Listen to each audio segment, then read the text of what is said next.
বিভিন্ন জেলায় হওয়া আলোচনা সভা, মানববন্ধন সহ নানা আয়োজন ও ঘটনার আরো খবর জানাচ্ছেন সাইয়েদ মাহমুদ। বাগেরহাট জেলা ছাত্রদল ও যুবদলের সাবেক সাধারণ সম্পাদক ও জেলা বিএনপির সাবেক সহ সাংগঠনিক সম্পাদক শেখ শওকত হোসেনের মৃত্যুবার্ষিকী উপলক্ষে দোয়া মাহফিল অনুষ্ঠিত হয়েছে।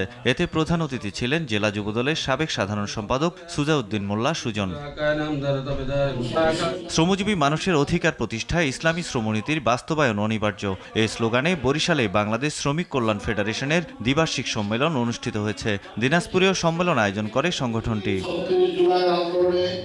ব্রাহ্মণবাড়িয়ার আখাউড়ায় মরণব্যাধি ক্যান্সারে আক্রান্ত পারভিন আক্তারের পাশে দাঁড়িয়েছে স্বেচ্ছাসেবী সংগঠন হিলফুল ফুজল যুব সংঘ। দীর্ঘ 2 বছর ধরে ক্যান্সারের সঙ্গে যুদ্ধ করছেন পারভিন। বৈষম্যহীন সমাজ বিনির্মাণ হোক আমাদের অঙ্গীকার, এই স্লোগানে মারমাদের অন্যতম সামাজিক সংগঠন বাংলাদেশ মারমা ঐক্য পরিষদের উদ্যোগে খাগড়াছড়িতে 7ম কাউন্সিল অনুষ্ঠিত হয়েছে। শহরে টাউন হলে চলে দিনব্যাপী আয়োজন। পিরোজপুরের কাউখালী সরকারি বালক উচ্চ বিদ্যালয় মাঠে প্রগতি স্পোর্টিং ক্লাবের আয়োজনে শহীদ জিয়া স্মৃতি ফুটবল টুর্নামেন্টের ফাইনাল খেলা শেষে বিজয়ীদের মাঝে পুরস্কার বিতরণ করা হয়। নড়াইলে বাংলাদেশ জাতীয়তাবাদী শ্রমিক দলের আয়োজনে অনুষ্ঠিত হল আমরা তোমাদের ভুলব না শীর্ষক স্মৃতিচারণমূলক সভা।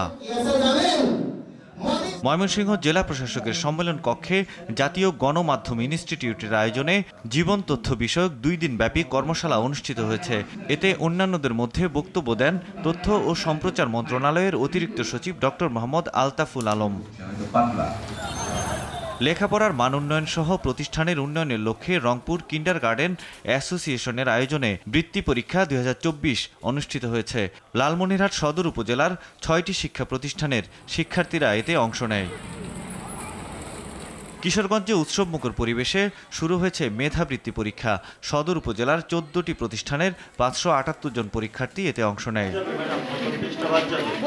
গাজীপুরের কালিয়াকৈর উপজেলার Shafipur ideal public school and কলেজে ব্যাপক উৎসাহ উদ্দীপনার মধ্য দিয়ে প্রতি বছরের মতো এবারও 3 দিন ব্যাপী আইডিয়াল বইমেলা শুরু হয়েছে।